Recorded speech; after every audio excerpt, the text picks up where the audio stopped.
Hey YouTube, this is Pappy's Legacy, and I'm going to cover a video that's been covered many times, but I'll show you a little trick that I learned. This is a 2012 Camero with the blend air door, and I've seen several videos where they're talking about using a scalpel and heat it up to cut the piece out to change this blend air door.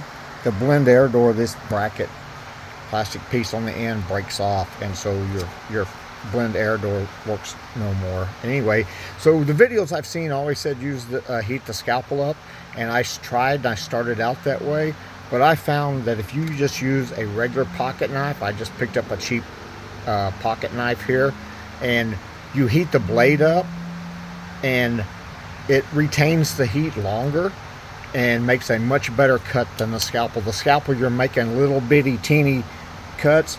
This one you can make a longer cut before it loses heat. You can get an inch, maybe an inch and a half instead of a quarter of an inch at a time. Now, with one tip though is when you're going up here in the spot where the heater core is, let me get you up in here. Okay, you see this spot right here where the heater core is? This plastic here is real thin, and you do not want to pierce your heater core. So when you take your knife and it's heated up, do not stab in. You make a perpendicular cut. So you want your cut, you want the blade, the heat of the blade to work this way. Do not dig into it. And that piece right there is real thin, so the cut was actually real easy. You can see right here, this is the cut that I made with and the knife worked so much better, and it was nice and straight.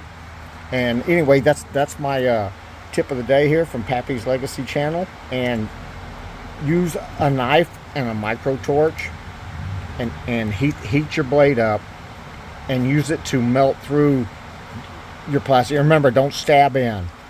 Works sideways, and let the heat of the blade work down like that, and you'll get a nice good clean cut. It's a lot cleaner, and then using a scalpel goes a lot quicker. And like I said, you just got to be careful. No stabbing, slicing, and let the heat work for you, because this bigger blade will retain the heat longer and cut through the plastic better. So alrighty, hey, well, this is another tip here from I just wanted to expand on some YouTube videos that I saw and I'd watched before I started this job. And after a few minutes of trying this, I went with a pocket knife, 10 times easier. So use a bigger blade. Just remember, don't stab. All right. Hey, Pappy's Legacy, hoping this helps you out on your Camero blend air doors. All right. Have a great day.